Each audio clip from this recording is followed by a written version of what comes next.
algum tempo atrás, mostrei a vocês uma forma de produzir energia elétrica utilizando um limão. Quando fazemos isso, obtemos o que se chama corrente contínua. No último programa, mostramos outra possibilidade. Nesse caso, usamos uma simples espiral de arame e um ímã. Quando produzimos energia dessa maneira, a corrente se movimenta para trás e para diante e se chama corrente alternada. É assim que é gerada quase toda a energia elétrica. A melhor maneira de fazer isso não é movimentando a espiral para trás e para diante, mas fazer com que gire de maneira uniforme no campo magnético. É assim que é gerada praticamente toda a energia elétrica. Mas é claro que para se produzir energia dessa maneira, é preciso energia para fazer girar a espiral contra as forças magnéticas e impulsionar a corrente. Isso é feito normalmente utilizando-se um motor térmico, uma turbina de gás acionada por um combustível fóssil, como petróleo, carvão ou gás, ou por um reator nuclear, ou até mesmo pela água num gerador hidroelétrico. Gostaria de mostrar a vocês como construir um desses, caso vocês um dia se encontrem numa ilha deserta e sejam obrigados a reconstruir a civilização a partir dos seus primórdios. É fácil, essa é uma roda d'água que funciona assim quando existe água para movimentá-la. Ao se movimentar, ela gira uma espiral entre os polos desse ímã permanente. A produção de eletricidade do gerador pode ser vista nesse osciloscópio, um aparelho que serve para medir a voltagem. Enquanto o traço no osciloscópio permanece horizontal, nada está acontecendo. Quando começamos a produzir energia elétrica, ele começa a subir e a descer. Dessa forma, tudo o que precisamos fazer para produzir eletricidade é abrir a água. Os que estiverem nas primeiras filas, abram os guarda-chuvas. Vamos lá. Aí está. Energia hidrelétrica. Energia hidrelétrica. Não foi criada pelos mortais, mas há uns 100 anos atrás, um homem foi capaz de prever o seu enorme potencial. Quando criança, ele lera sobre as cataratas de Niágara e sonhara com uma roda acionada pelas suas águas. Um dia, o seu sonho assumiu a forma de uma gigantesca rede de energia elétrica, girando como um dínamo e impulsionando a moderna era industrial. O nome desse homem foi Nikola Tesla, e sua visão, na teoria e na prática, foram capazes de aproveitar a energia das cataratas de Niágara, baseando-se no princípio das correntes alternadas. A corrente alternada, AC, é uma corrente oscilante. Ela é produzida por uma voltagem que aumenta e diminui, positiva e negativa, como uma onda sinusoidal. Mas, como Nikola Tesla descobriu, a definição de corrente alternada era apenas o início de seus altos e baixos. Ele desejava que a corrente alternada acionasse tudo sobre a face da Terra, mas na vida real, no mundo dos negócios, a ideia encontrou uma grande resistência. Desde o início, ele foi contra a energia elétrica de Thomas Alva Edison e dos defensores da corrente contínua. A corrente contínua DC é um fluxo constante de eletricidade. Em termos ideais, sua voltagem é constante e igual à corrente, também constante, multiplicada pela resistência efetiva do circuito. Naturalmente, no que se refere à questão básica da corrente alternada versus corrente contínua, Edison e Tesla estavam em ondas diferentes. E no que se tornaria conhecida como a Guerra das Correntes, as linhas de batalha seriam bem definidas. Mas a batalha foi muito além do domínio relativamente seguro da teoria científica. Muitos outros interesses estavam em jogo. Fortunas eram conquistadas e perdidas. Homens poderosos e ideias avançavam e retrocediam. Mas o que estaria realmente por trás de tudo isso? Tesla chegou a Nova York em 1884, um imigrante de 29 anos, procedente da Europa Oriental. Tesla tinha um livro de poesia, falava fluentemente uma dúzia de línguas e não tinha um tostão no bolso. Mas trazia uma carta de apresentação para Thomas Edison, que lhe deu um emprego de projetista de dínamos em sua fábrica. Naturalmente havia uma condição.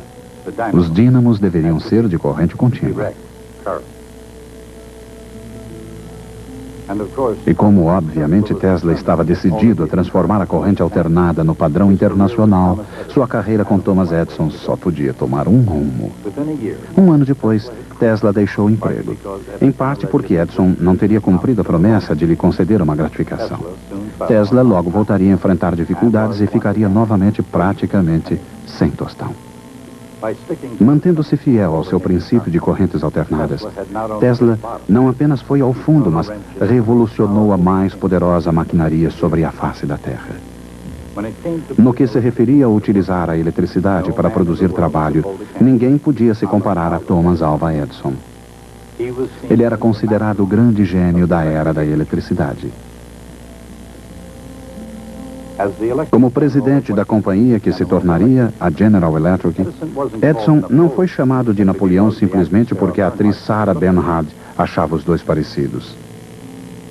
Até hoje, o seu quartel-general, o Laboratório Edison, em Menlo Park, Nova Jersey, permanece vivo na imaginação do público. Numa homenagem merecida, o laboratório foi totalmente remontado em todos os seus detalhes e preservado no Museu Henry Ford, em Greenfield Village, Dearborn, Michigan. Quando Edison estava vivo, ele foi a força criativa por trás de praticamente toda a ideia brilhante surgida sob a luz do sol. Embora a audição de Edison fosse deficiente, seu gênio produziu o primeiro fonógrafo do mundo.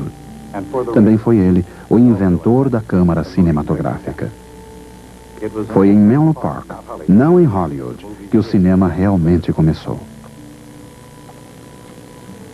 Com essa invenção, o telégrafo com fita de papel, a pressão sanguínea do mundo dos negócios podia subir e descer dependendo da pulsação das bolsas de valores. E qualquer notícia podia chegar muito longe e muito rápido com a versão bastante melhorada de Edison do telégrafo de repetição. Na verdade, Edison muitas vezes refinou invenções de terceiros, tornando-as mais práticas e comercialmente mais viáveis no processo. Outros inventaram o primeiro telefone e a primeira máquina de escrever, mas Edison desenvolveu os dois, transformando-os em instrumentos práticos e eficientes. Por outro lado, às vezes Edison tentou destruir e não aperfeiçoar a ideia de outros.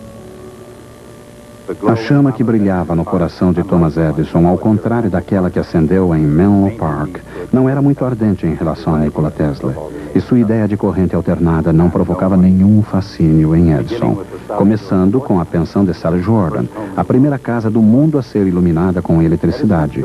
A corrente contínua de Edison iria iluminar todas as casas dentro do limitado alcance de sua rede de estações de energia. E Edison sabia que até mesmo nos mais simples circuitos, a corrente alternada de Tesla poderia reservar muitas surpresas. Consideremos, por exemplo, um circuito simples que consiste de uma fonte de voltagem alternada, um capacitor e um indutor.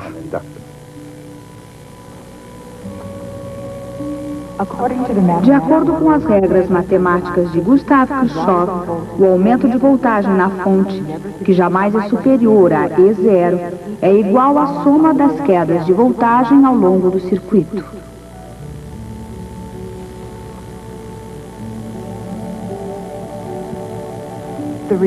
O resultado é uma equação diferencial, que pode ser escrita em termos da carga Q do capacitor. A mesma equação diferencial também descreve o deslocamento x de um oscilador harmônico impulsionado por uma força oscilante. Mesmo uma pequena força, jamais superior a F0, e na frequência correta, produz oscilações cada vez maiores.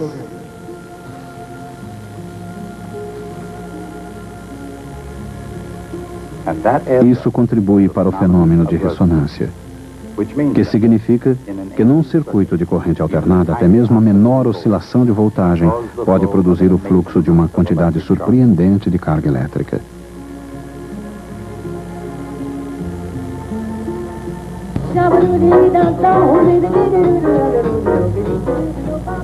E claro que num sistema mecânico,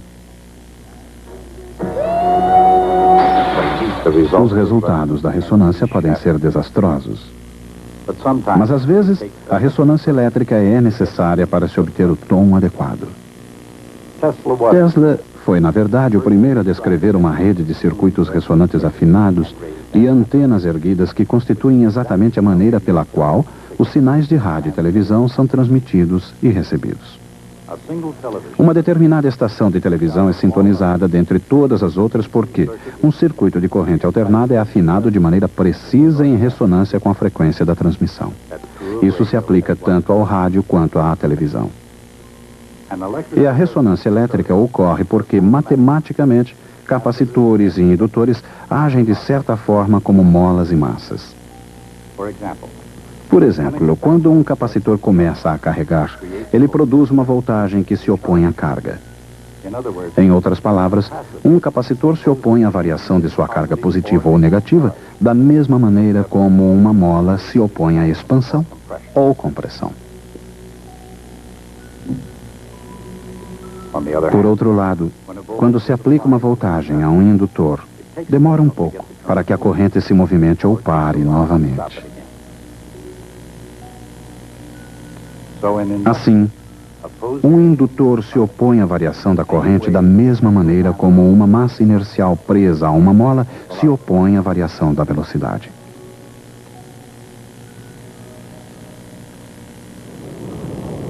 Mas não importa quão correta seja essa analogia, podem surgir diferenças. Por exemplo, quando ocorre a ressonância em osciladores elétricos, ela raramente deixa as pessoas na mão. Mas quando ocorre ressonância em osciladores mecânicos, as coisas podem sair de controle. Em circuitos elétricos, a resistência pode ajudar a manter o controle sobre as coisas. Consideremos, por exemplo, um capacitor e um resistor num circuito de corrente alternada. Se a frequência for suficientemente baixa, a carga e descarga do capacitor podem acompanhar as variações da voltagem aplicada. Mas numa frequência mais alta, o capacitor não é capaz de carregar e descarregar com rapidez suficiente. Assim não ocorrem nele diferenças de voltagem e quase toda a voltagem ocorre no resistor. Por outro lado, se existe um indutor no circuito numa frequência baixa, há tempo suficiente para aumentar a corrente nele sem que sua voltagem aumente muito. Mas numa frequência mais alta, a corrente no indutor é incapaz de variar com velocidade suficiente antes de ser obrigada a mudar de sentido. Portanto, a maior parte da voltagem está no indutor, não restando muito no resistor. Quando todos os elementos estão no mesmo circuito em baixa frequência, a maior parte da voltagem é utilizada na carga e descarga do capacitor.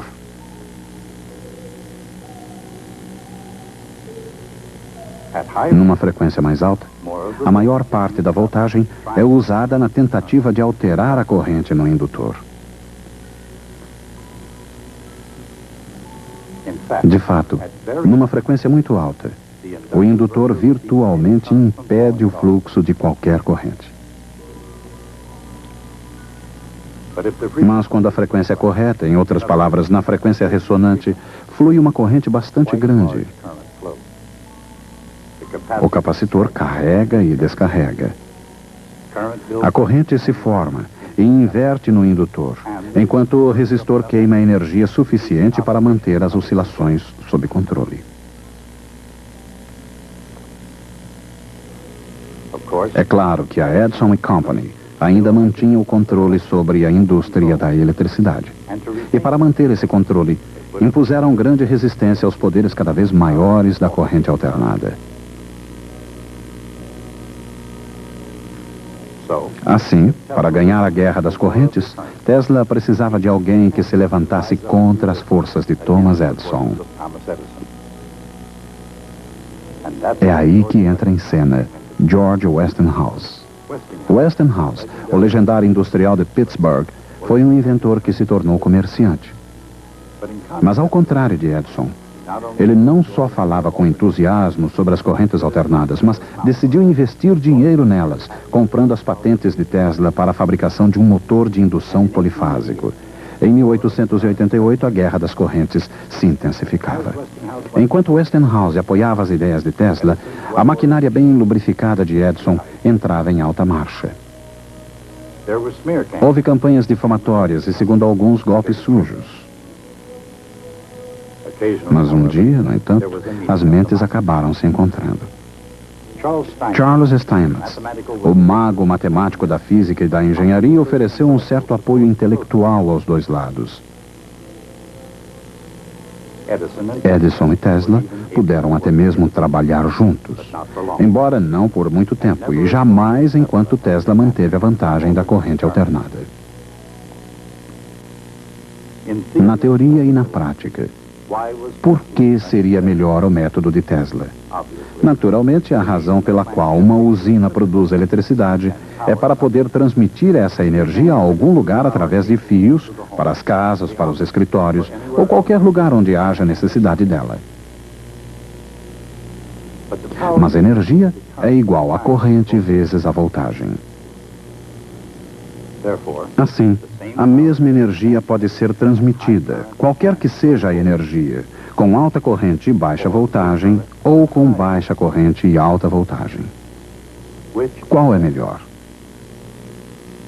Lembre-se, o cabo transmissor tem uma certa resistência. E quanto maior a distância, maior a resistência, porque a resistência de um fio é proporcional ao seu comprimento. E é claro que a corrente passando pela resistência causa calor, que é calculado pelo produto da corrente ao quadrado pela resistência. Isto representa calor dissipado. Para a companhia geradora e para o consumidor, isso significa uma energia gerada e não disponível na outra extremidade do processo.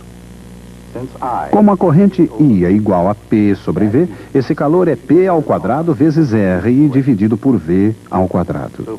Então, para uma dada potência e resistência, quanto maior a voltagem, menor a energia perdida no percurso. Em outras palavras, o segredo da transmissão eficiente de energia é transmiti-la na voltagem mais alta possível. Numa moderna rede de energia elétrica, a energia é transmitida regularmente através de milhares de quilômetros com centenas de milhares de volts. Mas não importa como ela é utilizada, o usuário deseja que todos esses watts lhe cheguem numa voltagem segura e prática. E isso só é possível se a energia elétrica puder ser transformada em alta voltagem, o que é necessário para fazer a longa viagem até o consumidor e de voltar em baixa voltagem para a utilização no fim da linha.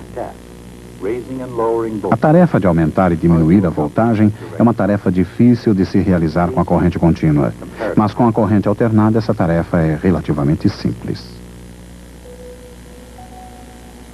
Quando a corrente alternada passa através de uma espira ou espiral, ela produz um fluxo magnético em constante mutação.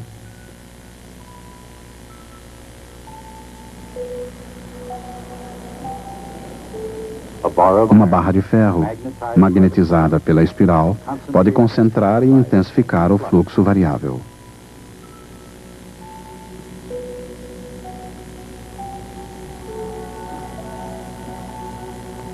De fato, um anel de ferro pode conter todo o fluxo.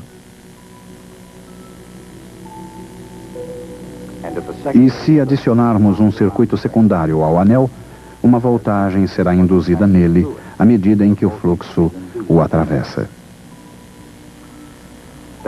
Essa voltagem é proporcional ao número de espiras em torno do núcleo de ferro.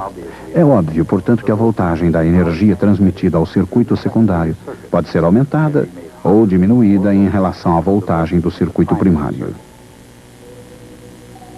Assim, embora a energia que saia seja quase igual à energia que entra, ela pode ser elevada até uma alta voltagem para a transmissão a longa distância e reduzida a baixa voltagem para a utilização segura pelo usuário. Esse princípio é exatamente a maior vantagem da corrente alternada de Tesla em relação à corrente contínua de Edison. E embora fosse revolucionário no fim do século XIX, esse princípio seria aplicado de uma extremidade à outra da Terra no século XX. Esse fato, a evidência esmagadora de que a corrente alternada impulsiona o moderno mundo industrial, nos obriga a considerar Tesla o vencedor na guerra das correntes. Por outro lado, como sempre acontece com guerras e histórias, existem sempre dois lados da mesma moeda.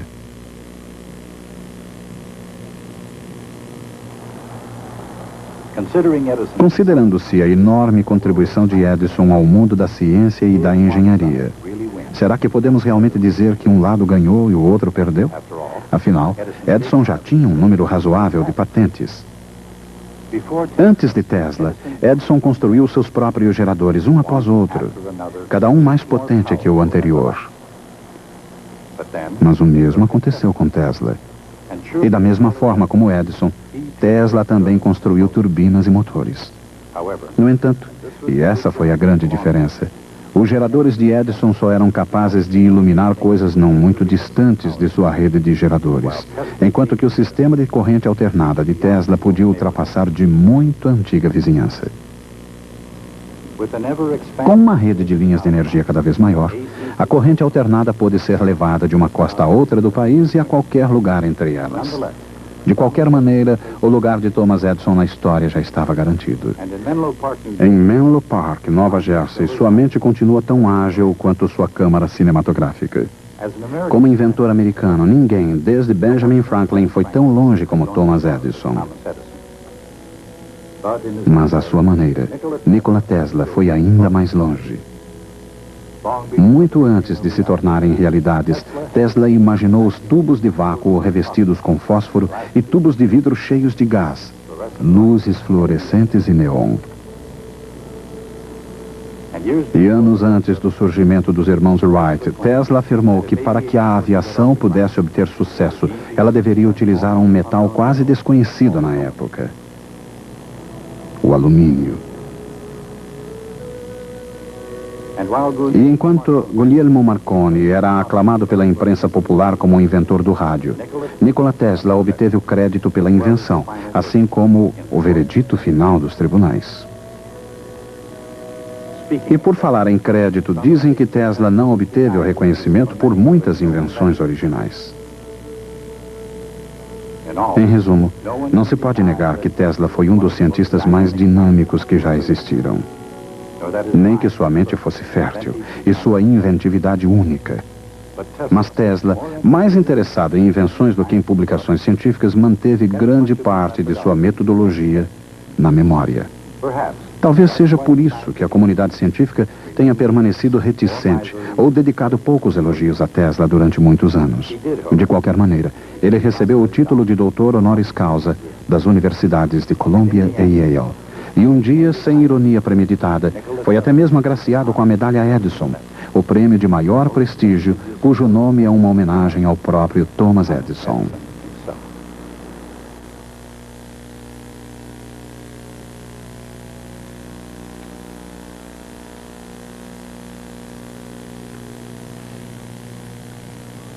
Nessa longa história que estamos contando, temos deparado sempre com certos indivíduos que podemos identificar como uma espécie santos da ciência. Vimos casos de pessoas levadas à descoberta científica da mesma maneira que as mariposas são atraídas pela luz. Isso inclui Kepler, Newton, Faraday e, certamente, Albert Einstein. Alguns se saíram muito bem e alguns, na verdade, ficaram muito ricos. Mas, naturalmente, não foi o dinheiro que os impulsionou a fazerem o que fizeram. Mas, ao mesmo tempo, sempre houve um tipo de gênio diferente. Homens tão inteligentes quanto os outros, mas com objetivos bem diferentes. Um deles foi, claro, Thomas Edison. Temos também o caso de James Watt, Henry Ford e muitos outros. Homens que passaram quase tanto tempo no tribunal brigando por patentes quanto dedicaram às suas invenções. Somos tentados a traçar uma distinção entre os cientistas santos e os tecnólogos cavadores de dinheiro. Mas, é claro, houve uma exceção para confirmar a regra. Jamais gostei dessa expressão, a exceção que confirma a regra. Acho que antigamente ela devia ter outro significado quando a palavra provar, no sentido de confirmar, significava testar. Assim, uma exceção testa a regra. Se há realmente uma exceção, então a regra não está correta. Houve uma exceção que testou a regra e descobriu que ela era falha. Ela foi Nikola Tesla, um gênio da primeira grandeza. Se Michael Faraday foi capaz de imaginar o espaço cheio de linhas de força constante, Nikola Tesla foi capaz de imaginar geradores multifásicos e motores multifásicos, todos ligados com circuitos elétricos complexos. E quando um dia eles foram possíveis, todos funcionaram com perfeição, exatamente como ele havia imaginado. Muitas vezes Tesla amealhou e perdeu fortunas. E muitas vezes recusou empregos confortáveis com gordos salários para ficar sozinho e poder pensar e inventar. Podemos dizer de Tesla, como de Leonardo da Vinci, que ele foi um verdadeiro santo da engenharia. Tesla morreu quase esquecido e quase na miséria, em Nova York. Mas foi Nikola Tesla, pelo menos tanto quanto Thomas Edison, que moldou a natureza do mundo em que vivemos hoje. Até a próxima.